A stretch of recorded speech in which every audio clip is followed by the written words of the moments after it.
If I had to meet my 20-year-old self right now, these are the 10 money lessons that I would tell her.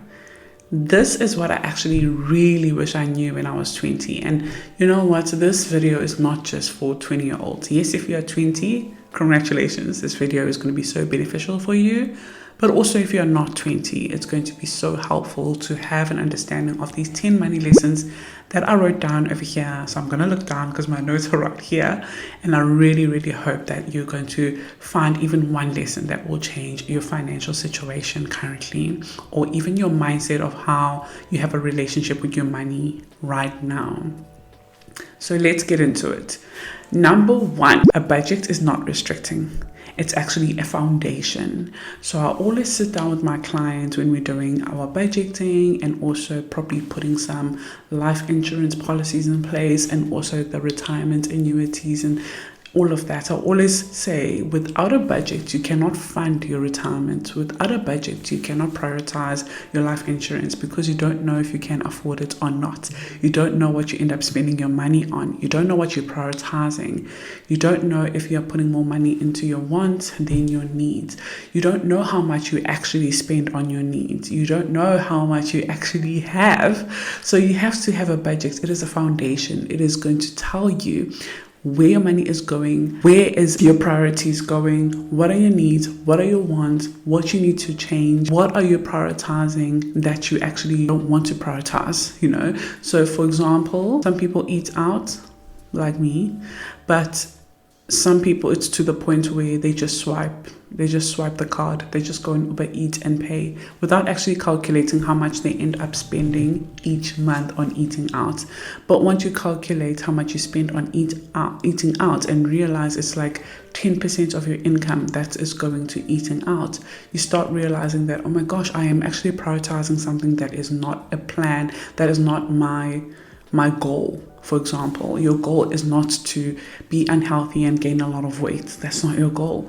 Your goal is actually to get out of debt. So your money shouldn't be going on something that is completely not aligned with your goal. It should be going to something that is aligned with your goal. So that extra money could be going to debt, and the win is that you're going to be more healthy and you're going to be, in good weight, in good shape. Not to say being overweight is an issue or whatever, but if it's not part of your goals, then not eating out a lot is going to help you achieve your goal of being in shape without really doing anything, just eating more at home. I hope that makes sense. And that example was literally talking to me. Number two, your credit score is not a definition of your wealth. I don't know what is up with this credit score. Yes, I understand that you need to have a good credit score in order to purchase things. And also, people search that for you whenever you are looking to buy a house or a car or whatever. But it's not a definition of wealth. You don't need to have 700 and whatever to just, be defined as this person who's wealthy. Actually, your net worth is what I would like Norma in her 20s to start tracking. So have a look at how much you owe compared to how much you own. So take how much you own and subtract it to how much you owe, and that amount is your net worth. That's your definition of wealth. And try and grow that every single month or every single year, depending on obviously your goal. But don't worry too much about your credit score. Yes, keep your credit score good because now it proves that you're a good payer. But your goal is not to always have debt, unless it is. Well, Norma's goal is not. So stop worrying so much about, debt, especially if you're in your 20s and your credit score. Rather worry about building your net worth. And when you worry about building your net worth, automatically you want to lower your liabilities. So you're going to pay your debt well anyways, and your credit score will look good. Number three, saving for your emergency fund is a non-negotiable. I've seen a lot of budgets, like a lot of budgets, and a lot of people don't prioritize their emergency fund, and they don't have an emergency fund, but also they're not saving towards an emergency fund.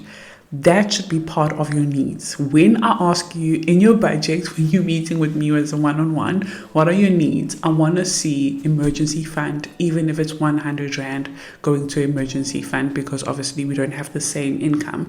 So I don't expect you to have 2,000 Rand a month that's going to my emergency fund, but I want to see something going to your emergency fund. Unless your emergency fund is already fully funded, which is around 3 to 6 months of income. Some people say 3 to 6 months of expenses. I think 3 to 6 months of income is more realistic to your lifestyle. So having an emergency fund is non-negotiable. And if you don't have an emergency fund, contributing to your emergency fund every single month from your budget is a non-negotiable. Number 4, I will tell Norma to avoid lifestyle creep. So just because I got a pay increase doesn't mean now my lifestyle is going to match that income, because now I'm not living below my means, which makes it difficult for me to build wealth, because I'm just literally living paycheck to paycheck, no matter how much increase I'm getting, no matter how much I'm making from my side hustles. But if my lifestyle is literally just matching my income, it means I'm living paycheck to paycheck and I cannot build wealth. And also I run the risk of it. If I had to lose one income or lose my job, then I'm in trouble, because I have to be able to afford everything that I have created in order to live that lifestyle. So you just avoid that. If you're getting an increase, if you're getting another job, if you've got a side hustle, maintain that lifestyle, like keep that lifestyle that you're living, live below your means, and stop building your wealth, stop building your investments. I've got a whole investing for beginners video, and I'll have it linked somewhere up here, and a whole financial literacy. I've actually going to put it in a playlist together, and I'll link the playlist up here, and then you can binge watch on that. This is going to be part of that series as well, and you're going to see that building wealth and making your money work for you is how your future is going to be successful, is how you're going to prosper in your future. Some people don't have a business idea, they don't have money. They don't want to put money into a business that they don't know is going to do well or not. So buying stock and shares could be your way to make money. It's you're investing in stock and shares, in equity that is going to pay you in the future. So I've got a whole video about that. So you want to try and avoid lifestyle creep whenever you get an increase. Even if you're getting married and there's two of you, try and live with one salary and the other salary is literally just building your wealth. Number 5, credit card is a trap if you are not disciplined. Now, credit card is not a bad thing, but if you're not disciplined, it is a trap. So you have to be able to be disciplined, and how you know you're disciplined is if you only purchase what you can afford. If you cannot afford something, don't purchase it just because you have a credit card. But if you feel like you are not disciplined, you're someone who borrows money, gambles or whatever, then a credit card is not for you. Leave it, because it's going to put you in a deeper hole where it's going to be so difficult to get out of. So credit cards are only for people who are disciplined. They're great for building credit score.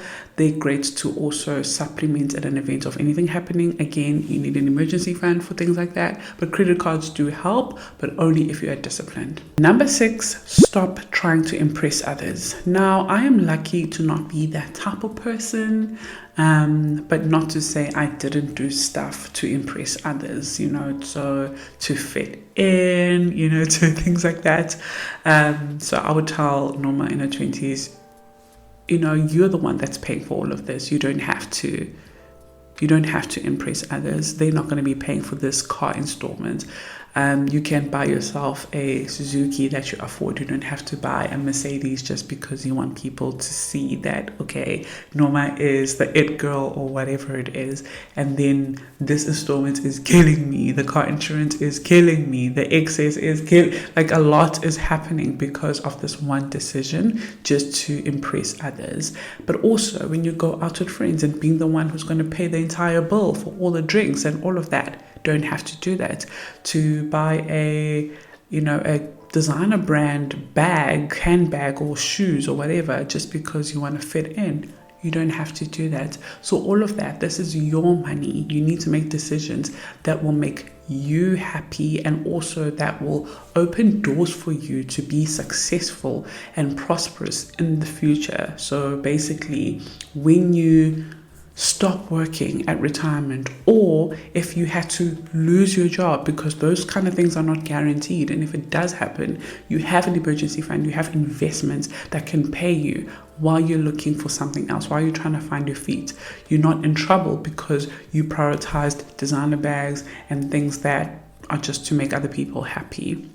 So get them if they make you happy, but if you feel like you haven't met your needy goals, so to build your net worth, to fund your retirement, to pay your kids' school fees and all of that, then obviously you cannot afford these designer things. Leave it. It's okay. Get a normal bag from Woolies, and it's going to be good quality as well.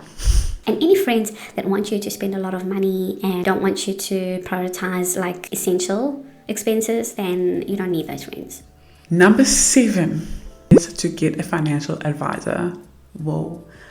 I had no idea how essential a financial advisor is up until I became one, up until I had one. I had no idea the stuff that I know now, and I didn't know how to build wealth. I didn't know how to protect myself. I didn't know how to protect my money, how to protect my kids' education, how to protect, my family, like a lot of things that could protect you. Like, I look at myself and I'm like, I offer so many solutions.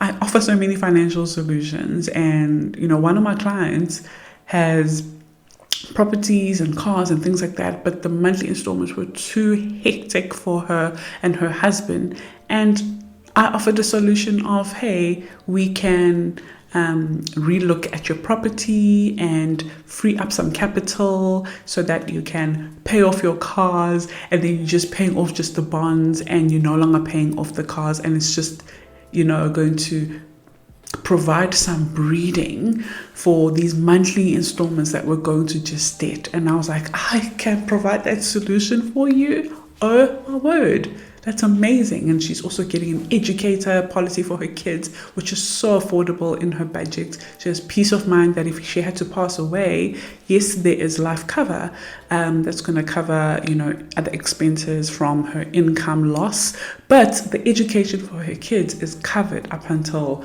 they turn 18. And that is amazing. Up until they turn 24, sorry. That is amazing. But if she doesn't pass away, then at the age of 18, the amount that she has paid will be paid back to her. So I'm able to offer that kind of solution, that peace of mind, that financial peace of mind.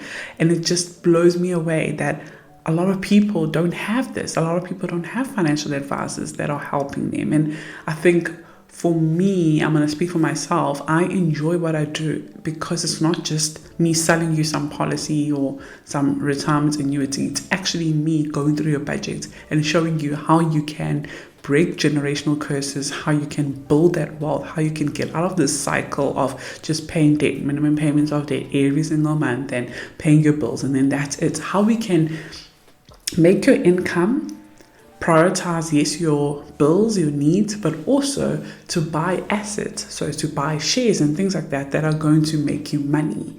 So you're basically making your income also work for you. You're not just getting your income to pay other people, just to pay bills. Number 8, what I will tell my 20-year-old self is to invest in financial education.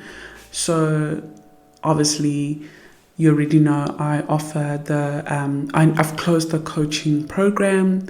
I'm going to reopen it maybe end of the year, but I do have a new Glow Up Essential group. So it's the Cornerstone. If you click the join button, I'll have the link in the description, where we meet up every single month for monthly webinars and remind ourselves of our financial goals and things like that, and just what's happening, things that are happening in the market, Bible study on personal finance as well. So just things like that. And it's not just that, but also having an understanding of your personal finance. So I offer free financial coaching on our first session, especially is usually complimentary, and then I decide from there. So on our second session, if you are just needing someone who's going to help you with your debt and help you with like your budgeting, then it is just a 500 Rand once-off fee that comes with a free spreadsheet and all of that. But if you need just financial planning, that is free up until you've met your goals. Like, I'm with you on WhatsApp, holding your hand, helping you on things like that. So invest in those kind of things. Like, maybe other financial advisors are not free. Invest in them. That's fine. Pay for that fee. If you want to come to me, obviously, I already just mentioned that. But actually invest in your financial education. Know everything about financial literacy. I've got, like I said, a free masterclass here. I'll have everything linked above. Know everything about investing. Know about your retirement, how to calculate your retirement, how much you want to earn at retirement. Break the cycle of black tax, of having to work up until you're 70 because you don't have enough money. But break those kind of cycles, and you can start now. You can start now, especially if you're in your 20s, like you've got enough time. So just invest in your financial education. Know what's happening around you that can help you make money, that can help you save money. And I've mentioned this, and I'll mention it again. If you have car insurance that is costing you so much and you want me to have a look at it and see if I can save you money, you've got nothing to lose. There's no call centers that are going to be calling you. I could help you with that. So invest in those kind of things. Masterclasses, webinars, courses, those kind of things. I offer a course teaching you how to create digital product using Canva, and it is 5 modules, quick, just the basic understanding of Canva and how to create a digital product.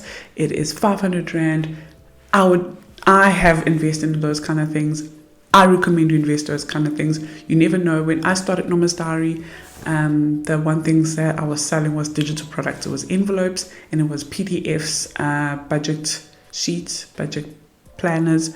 It was all PDFs, and I only had an opportunities to sell it because I learned how to do it. And then now I've leveled up. Now I make spreadsheets, like proper budget spreadsheets using Google Sheets, not Excel, but it's a proper, it will calculate your debt, how much is going to interest. It will actually tell you what's happening as you populate your figures. So you just keep leveling up, and I'll keep leveling up. I'm not stopping here. I'm going to keep leveling up. So you have to invest in financial education, but also how to make money, especially online. You don't want to have 2 jobs. You want to learn how to make money online, because there is no ceiling, there is no cap. I don't want anything that gives me a cap ever again. A full-time job for me gave me a cap, and unfortunately, it did not work for me. I have massive dreams. I don't want to feel limited. I want to feel limitless. I want to have no ceiling. If I want to go for a 6-figure month, I want to be able to do it without feeling like, oh, I'm restricted, so things like that. So online for me is the place. So start that YouTube channel or whatever it is, enroll into that course. I offer a few courses. See if you could like those. I think everything is on sale currently, and actually invest in yourself to build that income. I started Nomazdiary 2021. It is 2025, and now I'm starting to see the fruits from the seeds that I planted from 2021. So in 2021, if you could have asked me, I'll be like, I have absolutely no idea what am I doing. I don't know who's going to watch my videos. I forced my entire family to subscribe to my channel. But I have no idea who's going to watch my videos, and I'm just trusting God. There's a verse in the Bible that says, lean not in your own understanding. So it says, what does it say? Trust God with all your heart and lean not in your own understanding. Maybe I'm not saying it properly, but it's around there. Basically, what I'm getting from that is that you don't have to understand. You just have to have faith and believe that if I just keep showing up as God has asked me to and trust Him with all my heart, He will make it make sense one day. And there's another verse where in Matthew, where Jesus is walking on water. We all know that one. And Peter shouts, hey, like, Jesus, is that you? And they call him Rabbi, is that you? And Jesus is like, yes, that's me. And he was like, if it's that you, then call me so I can walk on water as well. And he's like, yeah, come walk on water, and he walks on water. But what I'm trying to say about referencing this is that Peter didn't have to understand how he can walk on water. He trusted God that he can walk on water. And the problem with us today is we want to understand how that can be achievable for me to do it.